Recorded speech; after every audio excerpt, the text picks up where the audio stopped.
Okay, so welcome everybody. We got everybody here tonight. Garrick's here. Hey, Garrick, Right. and Phil and David and Tim. So yeah, this is the sixth episode this year of the Photographers Roundtable.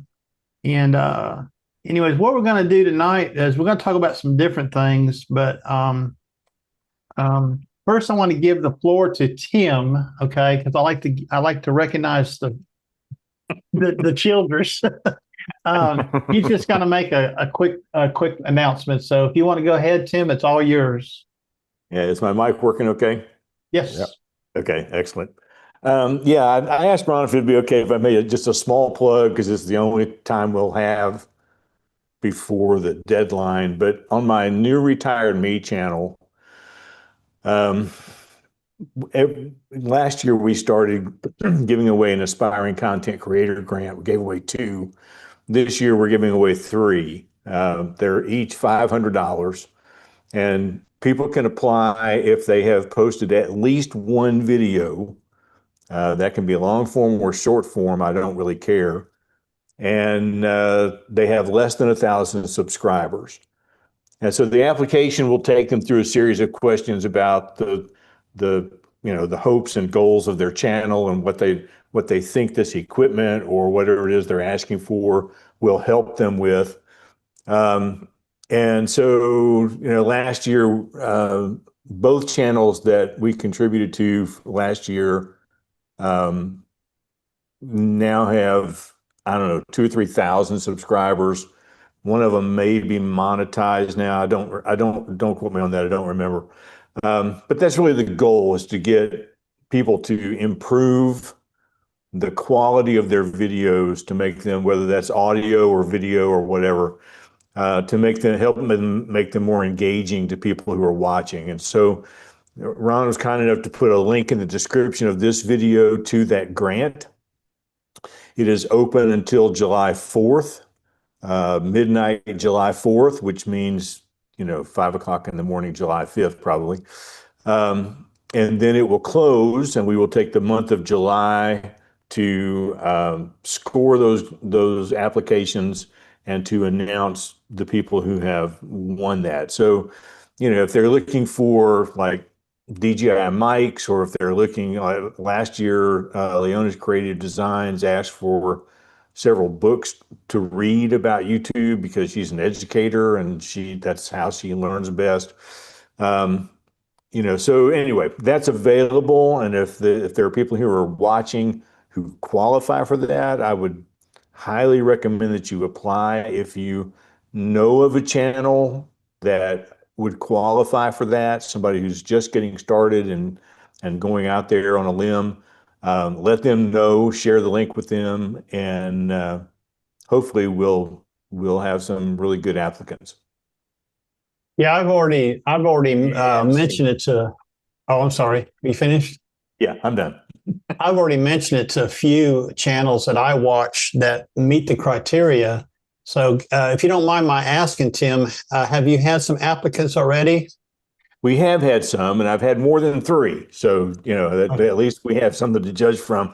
And, every time I go back in and look, there's another one that's applied. So, Right. um, and one of the hard line requirements, there is a requirement to make a 60-second or less video to introduce us to your channel.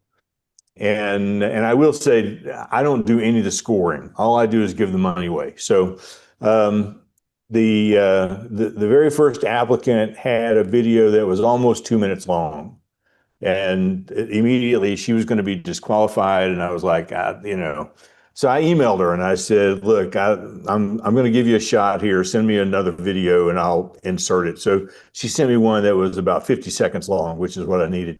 And the whole idea of that is, I don't want to belabor the people who are judging these applicants by having to watch a 5-minute video or, whatever. And we did this when I worked with Mark Smith on educational grants for STEM academies. That was one of the requirements. And you'd be amazed how many educators cannot follow simple directions. And so, really, and because I've made that one change this year to let somebody do another video, I will do that again if somebody does that. But really, the idea is, can you follow simple directions? That's really the whole idea of the video. And some people can, some people can't. Yeah, I get that. Well, I think in the times we live in of excess, people tend to go over what they're supposed to do. So, it's like buying a car, right, Phil? They want to give you more money than what the car for. Oh yeah, that's what it is. They want to give us more money. Speaking I of really like your educators, you don't car. I'm trust going to give you someone a more car. than you're asking for it. Like, Oh, well, sure you're an thank you, Tim. educator with this math you're doing? I'm sorry, was that to me?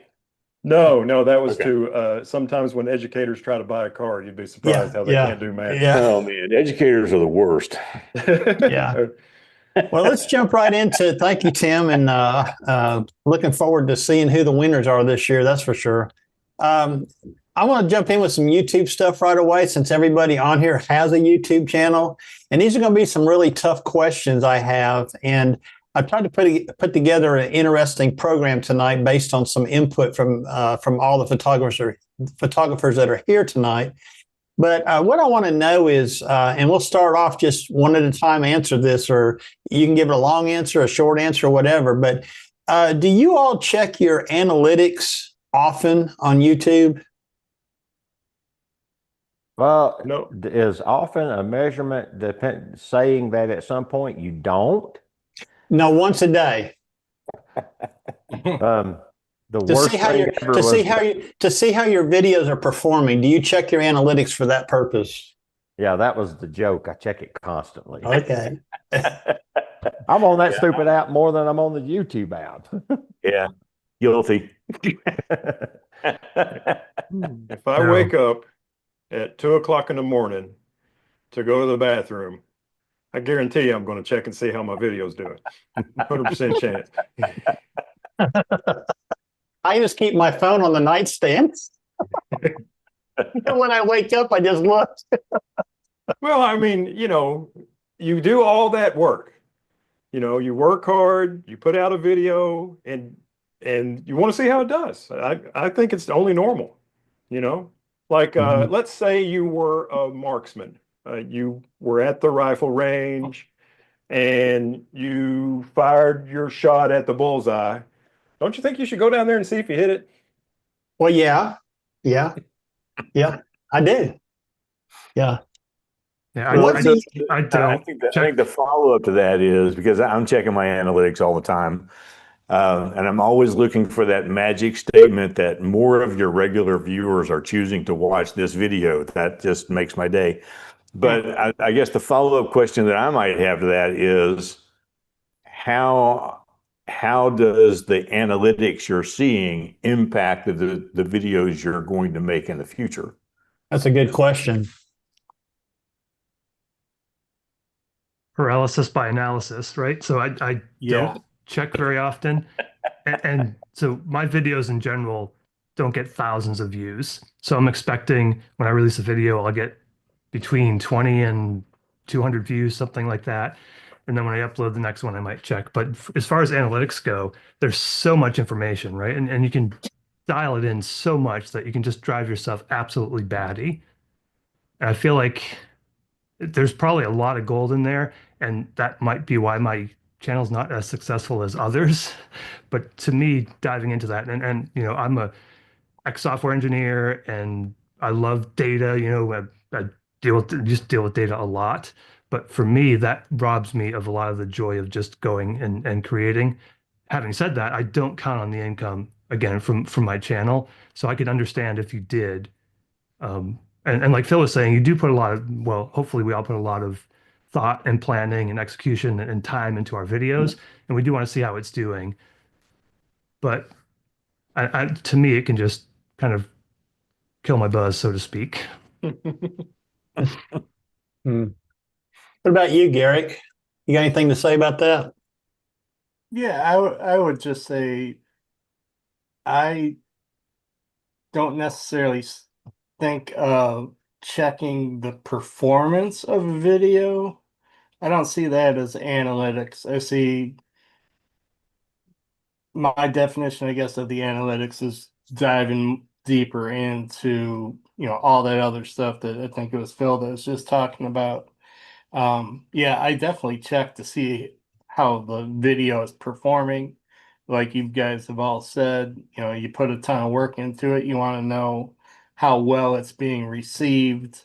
But as far as the analytics and the, diving deep into what's working and what's not working, I don't do that enough. And honestly, I don't think in the first 5 years of having a channel, I don't think I even looked at it on purpose because I didn't want to kill the creator buzz. I didn't want to go down that rabbit hole. Plus, I had no intention of monetizing. But in the last, year, I guess it's almost been a year, maybe a little, yeah, just under a year, I guess, since I've been monetized and since I've taken it a little bit more seriously. I check in and try to learn a little bit more about the analytics. Not very often though, not nearly often enough. I'm assuming everybody here is their channels are monetized. Is that assumption right? David, what do you think about it? Do you check your analytics frequently? Yeah, and like you said, with your second part of the question, or Tim's question, and whichever one of y'all posited it, the part about does it drive what kind of videos you make, and the answer is yes. A lens review video for me will get way more views than me walking around Chattanooga taking pictures. It just does. But I enjoy the Chattanooga pictures better than the lens reviews. Yeah, but if you look on the back end, like my top 10 videos, they're all lens reviews, every single one of them. Yeah, it just is. People love to look at gear videos. And I'm apparently not engaging enough in my walking blogs to keep an audience infatuated, so they fall off pretty quickly.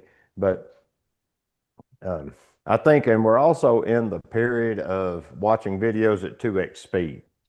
So, your view time is going to be about half of what your actual video length is, because most people are watching at double speed to get to the information they want. That's just the nature of YouTube today. You just opened up a can of worms on my end. you don't want to hear what I got to say, okay? That's fascinating though. Tim has had to tell me at least once this week to be nice, okay? I've never watched a YouTube video at double speed. I guess I'm one of the rare YouTube people that I I'll watch occasionally. I watch them all the way through for the most part, and I don't watch them at 2x. But are you going to force me? Well, let me help Ron out here. Yeah, help me out, Tim, because you're going to force me into this. We have both been watching a channel. I'm not going to mention the channel. Okay. Evangelist. We've been watching a channel that's designed to help people get started on YouTube and grow their channel. And in a live stream twice now, he has incorrectly stated that if you have a 10-minute video and somebody watches it at 2x speed, you still get credit for 10 minutes of video. And that is not correct. And I think you get credit for the whole video being watched. Made me think, well, how much other information is he giving people he doesn't know what the hell he's talking about? So, it is one of those things that if you are trying to get monetized and you're trying to get to 4,000 watch hours, you will hate people who are watching at 2x the speed. But if you've already accomplished that, who cares? I mean, a view is a view.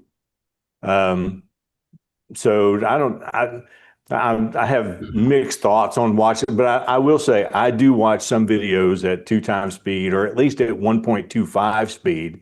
If there's somebody like me who talks really slow in their videos, I might speed it up just a little bit. Mhm. The thing is, it's not counted. If it's a 10-minute video and you 2 times speed it, it's only counted as 5 minutes on That's their correct. on their watch time. Yeah. And the person gave out information and said it was counted at 10 minutes. And we I actually fact checked him. I fact checked him. Was counted at 10 minutes. I'm getting a little feedback from somebody. I actually fact checked him. I fact checked him. Was counted at 10 minutes. I'm getting a little feedback from somebody. Yeah, it's me. I'm trying to turn it off. Oh, you're watching you're watching, yeah. Anyways, I fact checked him and twice, 2 different places, and it's not true. And I gave him a chance to redeem himself yesterday on his live stream from one of my other channels. And he answered it wrong again. I said, okay.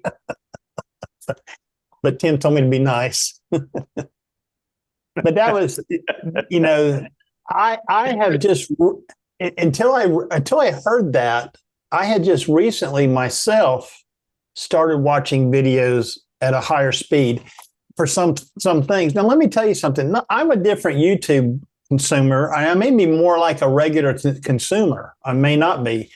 I replaced my cable TV at my house with my tablet and my YouTube. I don't have premium.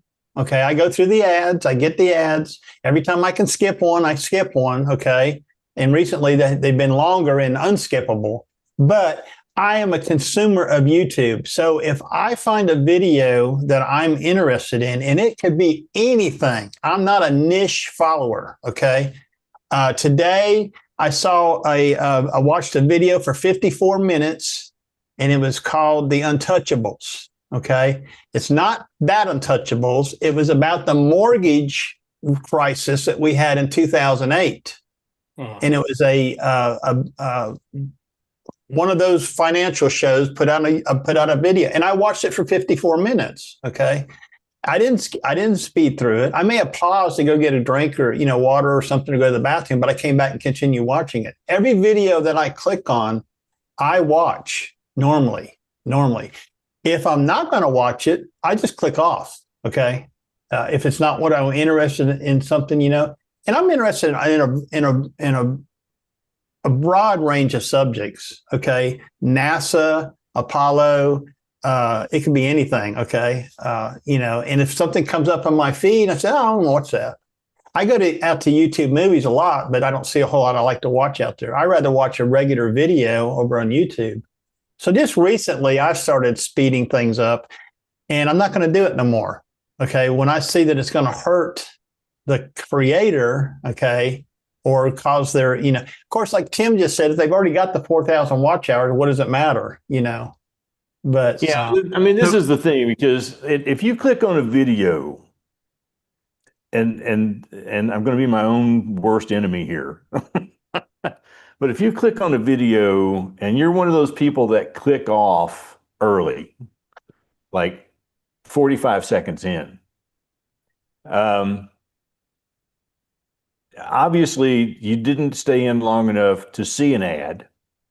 So there's no ad revenue coming unless you watch the video on ad before it started. But that still counts as a view. And it puts a tick mark up on the screen of how many views you have. And the more views you have, even if they are not very long views, people look at that a lot of the times. Is anybody watching this video?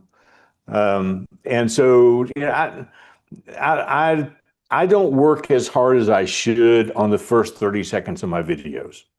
I know that is a crucial analytic I should be working on, especially on my photography channel, because that's the channel that I get the least number of views anywhere. It's my photography. I'm guilty of that.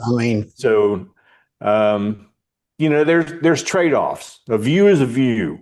If you need the watch time, it would be better if they watched it at 1 time speed. But if you don't need the watch time, my photography channel is monetized for the whole $30 a month it sends me. I'm curious, how many know. so we're all creators. How many actually have YouTube Premium? Ron, you mentioned you didn't. How many do? Show of hands. Oh, I do. Yeah, I bought YouTube Premium. Maybe that's a good topic for a future video to see if that actually helps or hurts. Because I still can't find any great information about. I know that there's some sort of revenue sharing. So as a premium member, I watch all your videos. I believe Yep. you're making less than if I were watching ads, but I'm not sure about that. Maybe we can try to put that on the docket. Well, and it depends on the ads, because I've got videos that get $3 per thousand views, and I've got videos that get $15 per thousand views. But YouTube takes that premium and they divide it among all of the videos that you've just watched that month. And they get, the YouTube gives 55%, I think, to creators and 45% to themselves. Don't quote me on that. I know that's the ad revenue, but I don't know about premium revenue. So, we are getting something, but is it equal to the ads? Maybe not. Yeah, it But stands to at the reason same that it time- wouldn't be, right? Like, I'm sorry? it stands to reason that it wouldn't be. We pay $10 a month or whatever it is, and based on the number of videos we watch, it stands to reason that I think probably you would get more from somebody viewing an ad than a Well, I premium would think member so watching. based on the number of videos I watch. Right. From what I understand, the premium money goes into a huge pool, and then it's divided out among the creators that they watched videos while they were on there. So I don't know. I don't even know. I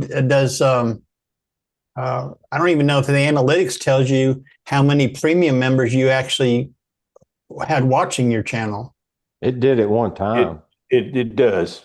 It does? Yeah, it differentiates between the money that you make from AdSense and the money that you make from premium viewers. Is that at the end of the month when you get your money? I think that's an ongoing thing, but like everything else, it's a couple of days behind. Yeah. Hey, Phil, where'd Phil go? We lost Phil. He's He going to check faded. his analytics, I think. He faded out on us. I bet he forgot to restart the router. I'm waiting for him to come back. I'm going to ask him, did you forget to restart? I noticed his video was fading out. Now he's gone completely. He'll come back. I hope he comes back. I'd love to talk about our Florida trip. Oh, we're getting to that one. Yeah, we're going to get to that one. But anyways, I just wait a texted minute. him. Now We'll see what's going on. He's on the chat. He just said Ron Duran. I don't know what's going on. Yeah, see I'm if I'm not watching on YouTube, so I don't have access Anyways, to yeah, I got a couple comments on here. Let me just read those out loud real quick. I'm going to back up here a little bit. Based on the speed up, here comes Phil. Hold on a minute. Based on the speed up of videos question, had Kath here, K26KV. She's friends with all of us. Hey, Kath, tonight. Welcome to the live stream. She don't watch at 2x speed, but she'll leave it on in the background, like when she was watching me in my basement videos. So yeah, I do that sometimes too. I might have a video playing here at my desk in the morning, and I'll run over and get a cup of coffee in the kitchen and come back. I figure I'm not going to miss too much of what's going on. That just in that 2 or 3 minutes, I'm gone. So that's good to know. So let me before you get to the next question, let me just interrupt here. I'm talking way more than normal. I'm sorry, but I do that same kind of thing because I go to Panera every morning at 6 o'clock for coffee and to be online, do a little reading and research, and then sometimes I go to Walmart to go grocery shopping. So I'm gone, an hour, but I'd specifically choose a small creator that I'm subscribed to start a video, and I just let it play while I'm gone. And it'll go through, several, between 5 and 10 of their videos, just playing to help them get the watch time hours, even though I'm not actually watching the video because I'm not home. I just think that's it's kind of paying it forward. So it's a nice thing to do. I kind of thought about that in the live stream I was on last week. They were talking about creators, and I said, well, maybe I was thinking in my head, maybe, if you always start watching some of us that are on the live streams videos and help us out a little bit, by giving us some watch time.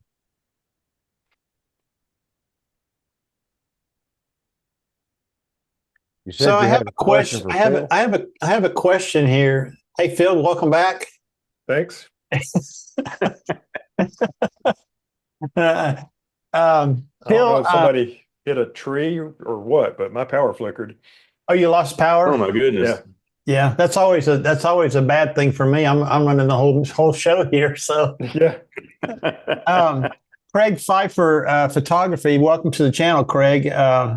He wants to know, for those of you with multiple channels, do you watch videos that align with each channel using that particular channel, or does it matter? Okay.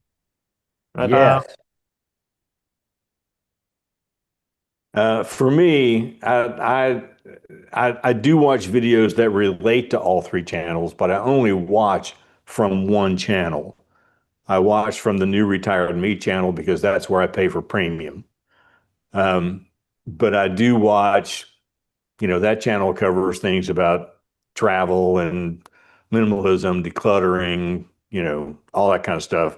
And then my photography, and then the Life in Motion Diaries channel is all about trying to learn how to do filmmaking. So I'm watching a lot of those kinds of videos, but I'm doing all of that from the one channel that I have premium because I hate ads. That's Tim, that's the second time I've heard you say that you only have premium on one of your channels. And I guess I got lucky the way I set mine up, because I've got my main channel and my Filmex Videos channel, and I've got another channel that I don't do anything to anymore, but they're all bound to the same email address. So no matter which channel I'm logged in as, I get premium. So woo. Well, that is a mistake on my part because I have an email address for each channel. Yeah, same here. I will know better when I create my fourth channel. And I do the same thing, Tim. I always watch from my premium channel. When I first made the Filmex Videos channel, I accidentally didn't do it that way.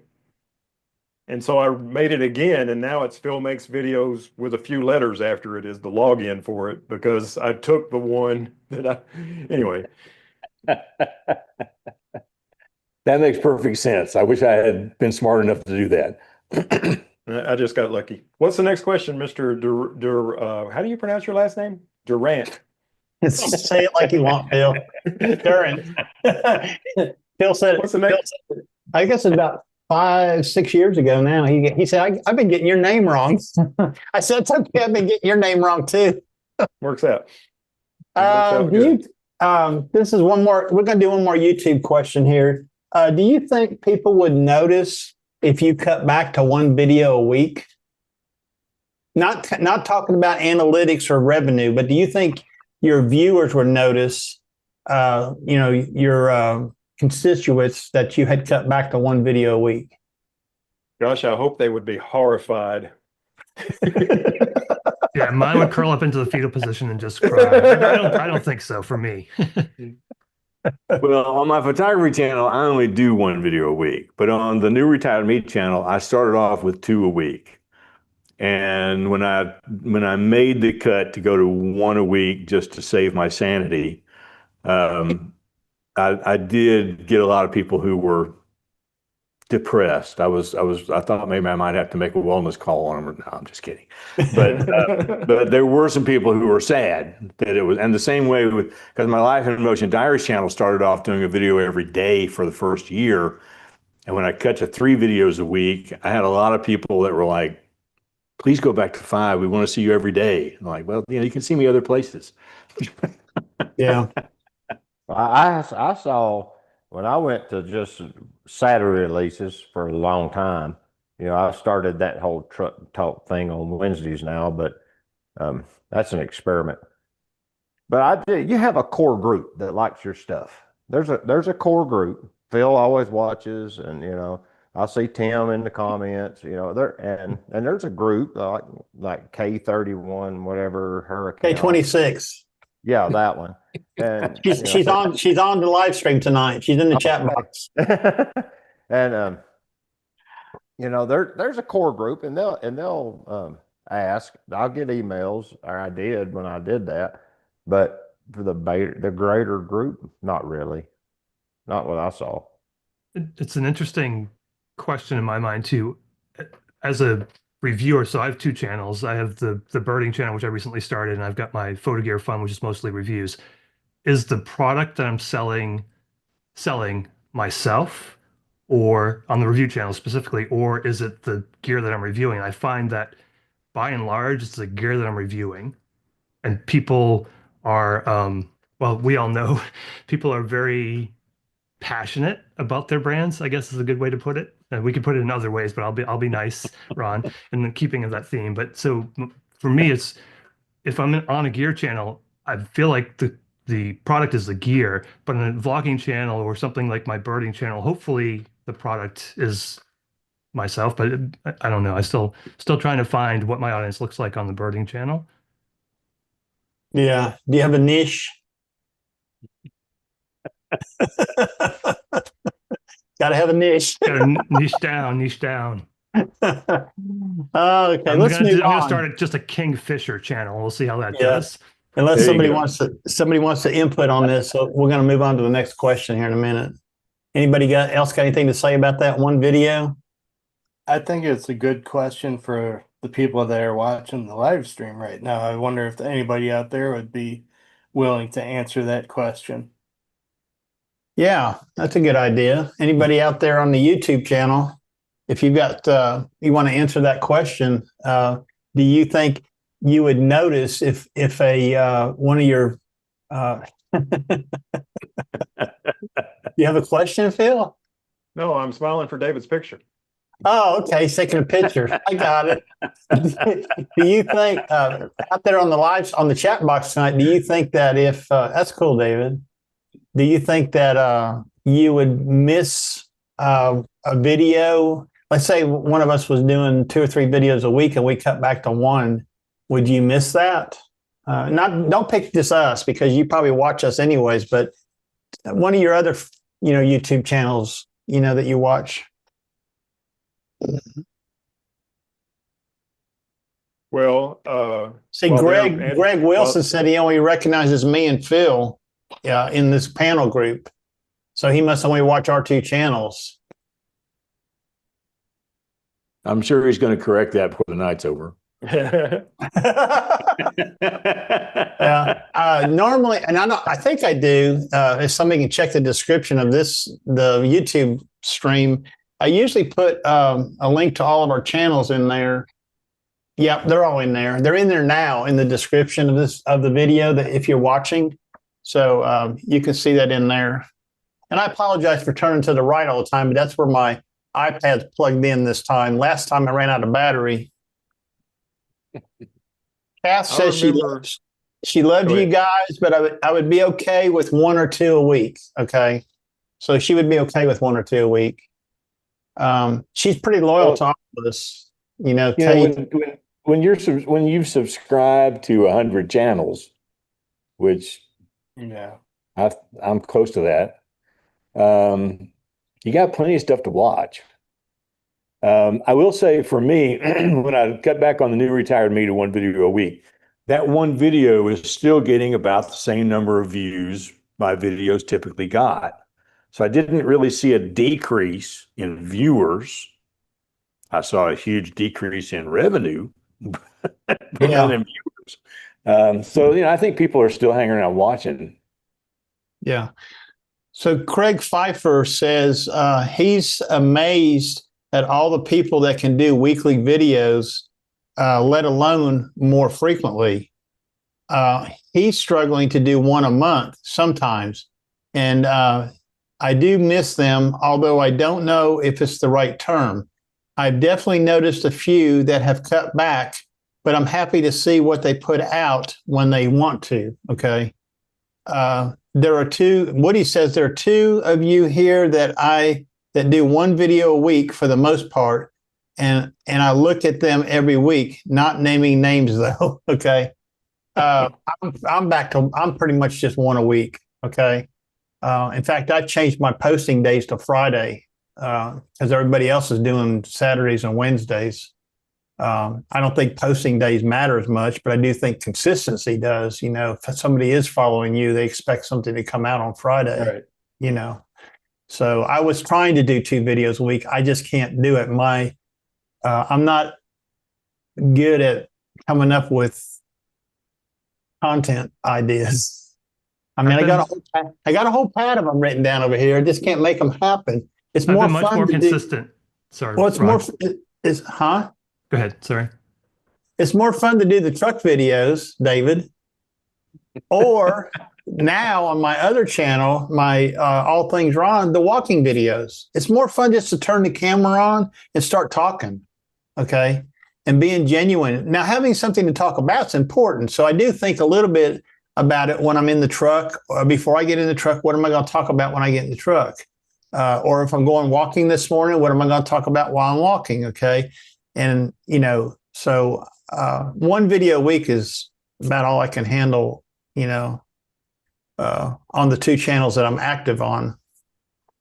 And I find it much easier for me to be more consistent on my birding channel because there's always birds around versus the gear stuff. I've mentioned it before. Since retirement, my gear budget is 0 or negative, depending on the month.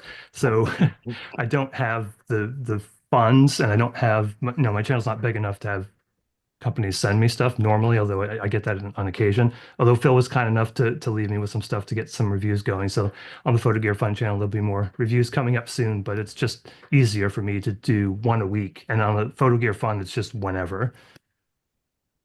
Phil V, what is the name of your birding channel? Bull City Birding. Bull City Birding. Terry was asking that. And then Greg made a comment here. He said he works so much, it's hard for him to create a video for my channel. I had surgery in October. My energy level has changed so much as well. Michael Anderson said, you mean like Thomas Heaton? Well, Thomas Heaton's cut back too. Yeah, I definitely noticed it when Thomas dropped from 2 to 1. I was like, I want my other Thomas video. Yeah. Yeah, there's a lot of big creators, I think, that have cut back to 1. Don't you think? I mean, a lot of big creators. Okay, that's enough about YouTube. Okay, I was just curious, and you know, I just want to kind of bring up a few things. What I want to talk about right now is the Phil and Phil show. Okay, I want to hear about this birding trip to Florida because I thought it was kind of weird that y'all went in June. I mean, how hot was it? Well, we went in May. Okay, it was almost June, wasn't it? It was hot. Yeah. Yeah. It was hot. But, you know, Phil had a reason to be down there to see a concert and visit a friend. And my wife, Heather, had a reason to be down there for a conference. And so we found some great birds. Just, you know, we've already published our Gatorland videos, which were pretty cool, but just wait till you see Orlando Wetlands. We crushed it at Orlando Wetlands. It was incredible. That's coming out Saturday. Phil, didn't you say it was your best day of birding ever? It was my best day ever. Yeah, it was amazing. Pretty cool. Completely unbelievable. Late May is not so bad. It's hot though. I mean, we got the bonus of seeing in late May a lot of, you know, hatchlings and nestlings and birds at Gatorland specifically on eggs. So it was actually a pretty good timing, although it was hot. If you watch the video, you can see both Phil and I sweating fairly profusely and talking about water breaks and Gatorade breaks. So it was hot. When I was down there in March, Heather and I were also down in Florida in March, and it was noticeably cooler. But the birding I think was just as good. I didn't think it was going to be as good, but I think it was just as good. I think I got more lifers in late May than I did in March. But in March, you can go to what's that place called? The Stick Marsh, and see the spoonbills flying in, but you can't do that in late May that I know of. Those are really cool pictures. I enjoyed those videos. Thanks.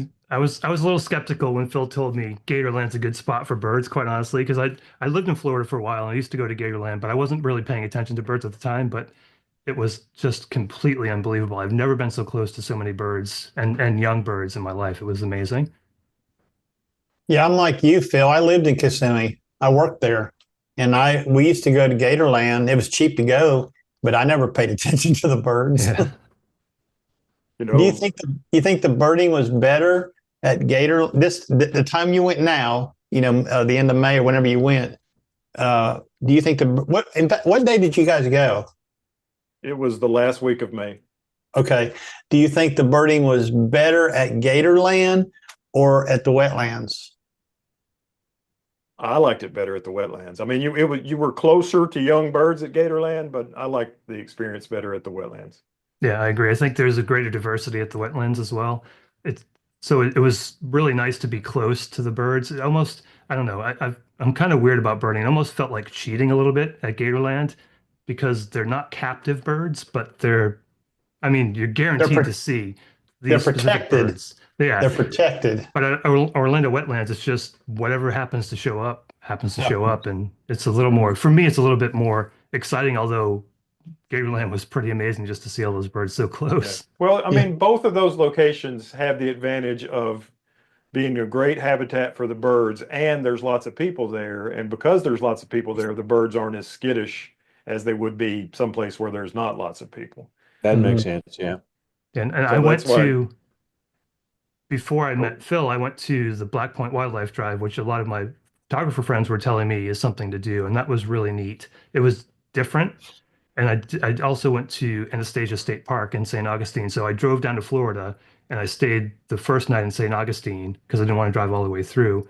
And then the next morning I went to the state park, and that is just an amazing place. The park was huge. I mean, it's basically on the coast and the beach, and then they had a bunch of it blocked off for the birds that were nesting, the skimmers and plovers and those types of birds. They had it blocked off, so there's a bunch of little, youngsters running around. That was really, really cool. The Black Point Wildlife Drive I did twice. And Ron, I know you commented on my video. I kind of missed the pay station when you first went in because I assumed that somebody was going to be at a pay station, and it's just this little self-serve kind of thing. So I had to go back. If you watch the video, I looped back in, and I only had a 20, so I paid the 20, but that was a pretty cool spot too. Yeah. I think the morning I was there at Black Point, which was back in the end of February, there was no envelopes. And I met a new Facebook friend there, and him and I were standing there, and I was afraid to put my money in that thing. And he said, well, how, if you have no envelope, you have no proof you paid, how you going to prove that's your $10 in there? You could make a picture on your phone of you dropping the money in. Yeah, I said, well, that's a With the good serial point. number. Yeah. And as it turned out, I tell you, really, I didn't have a whole lot of time when I was there. I had 2 hours at Wetlands, and then I had the next 2 hours of the next morning at Black Point. We were staying in Titusville. And it was a one-night stay. We were heading back home from South Florida. Anyways, when the morning I was at Black Point, I must have hit it wrong because I was really disappointed at what I seen. I didn't see much. Okay. I think I saw a couple egrets and a yellow leg, and that was it. I didn't see a whole lot more. And the owls were supposed to be back there somewhere. And I seen a bunch of cars parked back there. I didn't want to go in there and get in the middle of a crowd, but Wetlands, oh my God. I mean, as soon as I got there, it was like hit and run, The boardwalk was full of photographers. The spoonbills were there. They were right there. And I haven't even, this is February now. I haven't even processed my photographs from February. Oh, jeez. That's how bad I've gotten, okay? Video has taken over my photography. Seriously, I haven't processed any of those photographs. I'm anxious to see. So I haven't seen Phil's video yet from Wetlands. I'm anxious to see if there's a little comedy at the end there. There certainly is the opportunity for there to be a little comedy, but we'll see. It's in there. Is it? Okay. Oh yeah, Cool. it's in there. Does that come Not out? all of it. Does that come out Saturday, Phil? Yes, sir. Both of Oh, our good. wetlands videos come out Saturday morning. This Saturday? Okay, cool. You got something to watch while I drink my coffee then. I want to talk to Phil T about the OM system. I was really surprised when your videos popped out. I didn't even know you had that in your hands. Yeah, they called me or emailed me and asked if I wanted to try it. And man, I wanted to try it so bad because I've really had my eye on that camera for a while because it's got great weather sealing. It's got a fast readout stacked sensor. The focus is pretty good. And I tried so hard. Hey, how about instead of you sending me the camera for a month and I make a couple of videos, how about you let me keep it and I'll make a video 2 or 3 times a month for the next 2 years. How about that? But they didn't go for that. But it was worth a try. But let me tell you, back to that camera, it is the small sensor camera that we all want. Everybody who says, man, I wish Nikon would make a mirrorless D500. That's it. That thing is dynamite. It has focus as good as my Z8. The readout speed's not as fast as my Z8, but it's very, very fast. Almost no rolling shutter. The buffer, you can shoot 50 frames per second if you want to raw.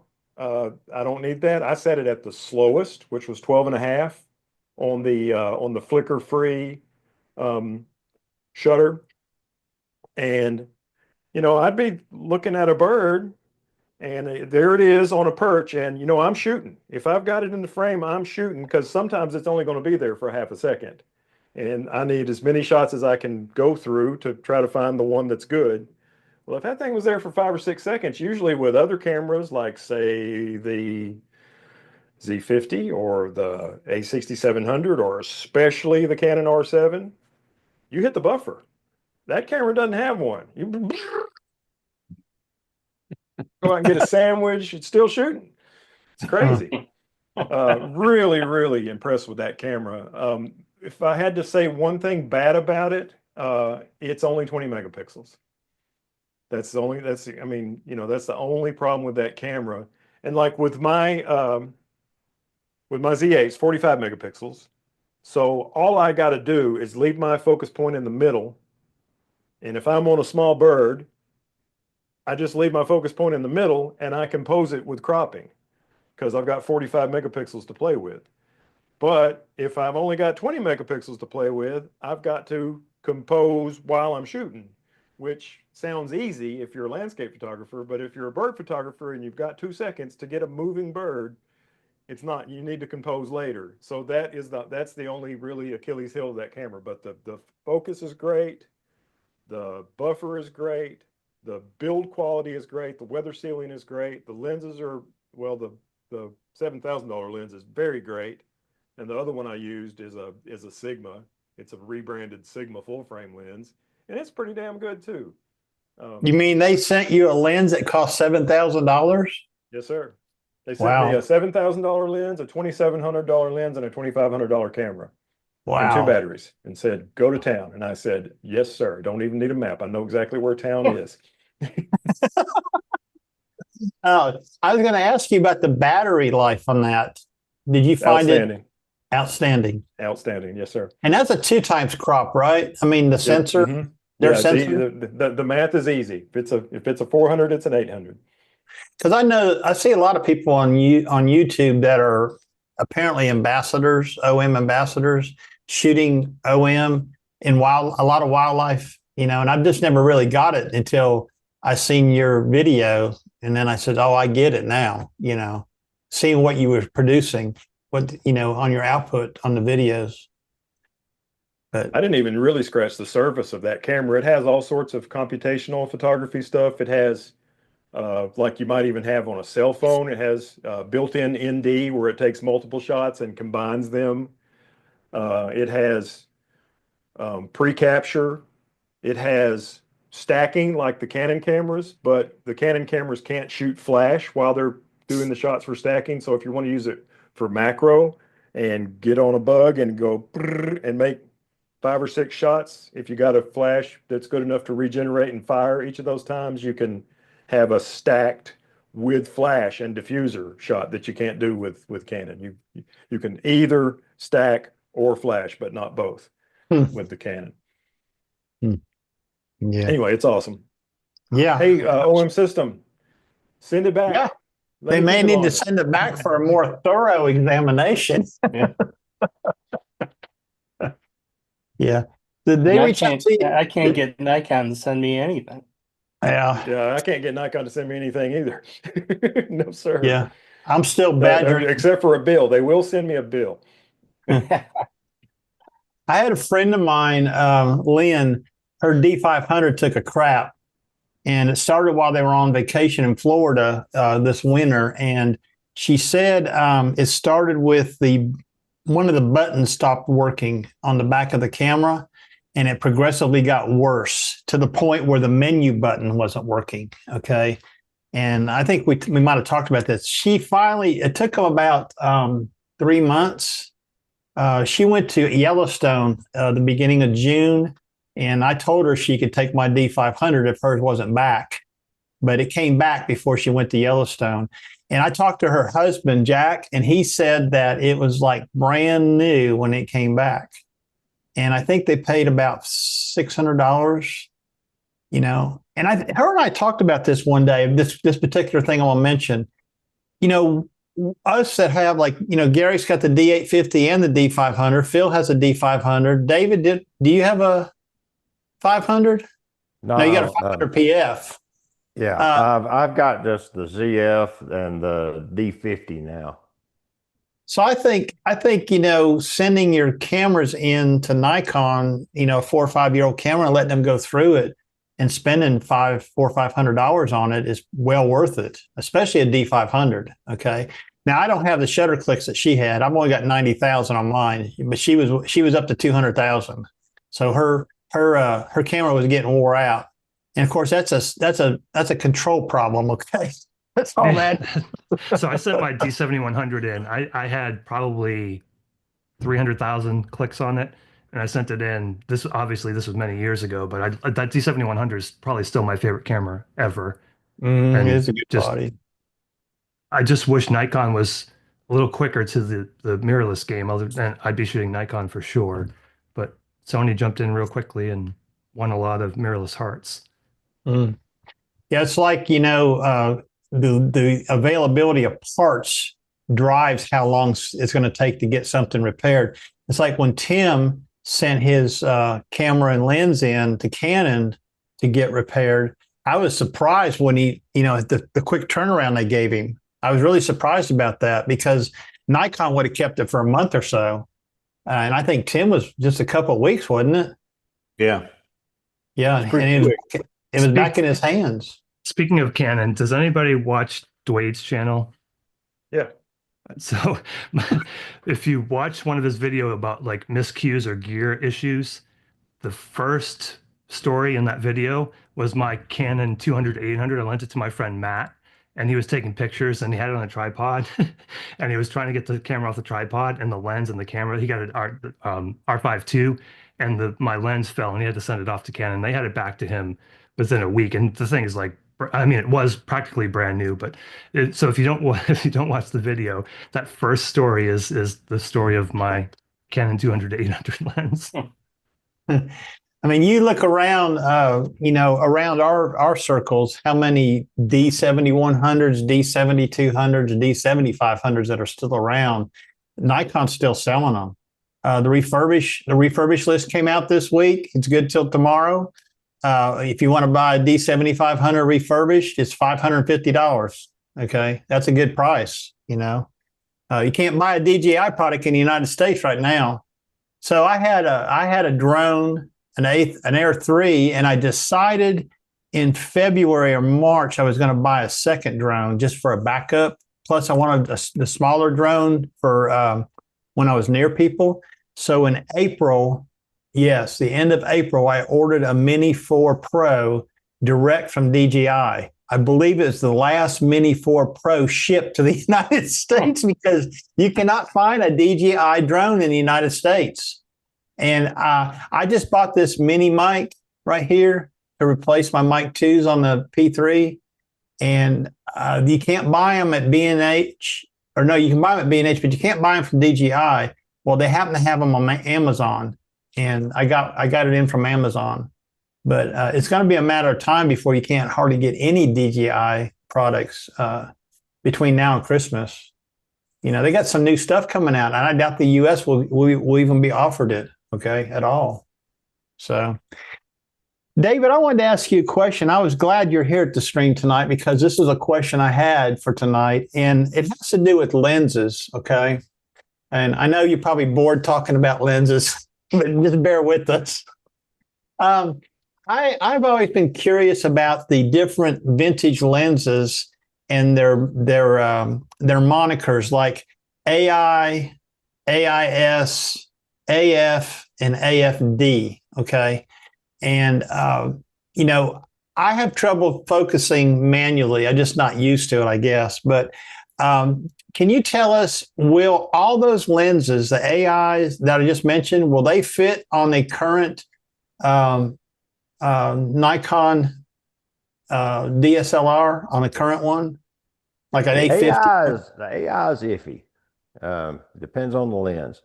AIS, AF, and AFD will all work. They'll all work only manually. But, you know, the AI's auto indexing, it has to do with aperture control. There's a little plunger that hits the back of the lens. There's a little machine divot for it. I don't remember what the S means. I'm out on that one. AF is autofocus. AFD, that means it has a distance sensor or a set. It works with a distance sensor in the camera. And that's an extra function that those lenses have. But the AF and the AFDs are identical other than that distance measuring option. So all those lenses, I'm assuming every one of those will work on a mirrorless camera. Oh, yeah. Even the AIs. Because you're going to use it. AIs will fit, yeah. Because you're going to use an FTZ adapter, which is a dumb adapter. Mm-hmm. So the AI will definitely couple to the FTZ. Yeah, now, the Nikon FTZ, I'm not sure because there's an aperture feeler in there, and them AIs, a lot of them ain't machined for that aperture feeler. Some of them really early ones, there's some weird stuff going on there. But if you buy those simple adapter rings from Amazon, but like KNF Concepts and all that, then yeah, those will just snap right on and off. You're off to the races. So the AFD lenses, mm-hmm. and I know this, when you're manually focusing a normal Z mount lens or a current AFS F mount lens, if you're manually focusing, the camera gives you the little dot. When there's two little triangles and a dot, and when you get it in focus, that dot turns solid. Yeah. So does the AFD transmit that data so that dot appears when you're manually focusing an AFD lens on a Z mount camera? I'm not sure if the D operation does that, or if I'm not sure what part of the lens's electronics actually communicates that information. I really don't know. Do you have any AFD lenses? I have 2 or 3, yeah. I'd be interested in hearing that story. I don't know if that would be a good YouTube video or not. That's a good point, because I don't know. Because a lot of times when I'm manually focusing, like I said, I have trouble with it. A lot of it has to do with my eyes, but that little dot is very helpful. Mm-hmm. And I would consider vintage lenses if I knew I could manually focus them, successfully. Yeah. Yeah, I don't know. I always just use focus magnification and live with it. Yeah. Well, I'll tell you what, I got a few more things I want to talk about just for a minute, but I think I'm going to end the live stream over on the channel, okay? Because we've been on for it's almost an hour now. Unless you guys want to add something to the live stream itself before I do that. Anybody want to add anything? Okay. This is cool. We should keep going. Let me see if I can end. Let me see if I can end the live stream. I can figure that out. There it is. Bye, everybody. See you guys. Thank y'all. Get your camera out and go take a picture with it. Yeah, maybe even 2. That's what David would say. All right, we'll talk to y'all later. Thanks for joining us tonight.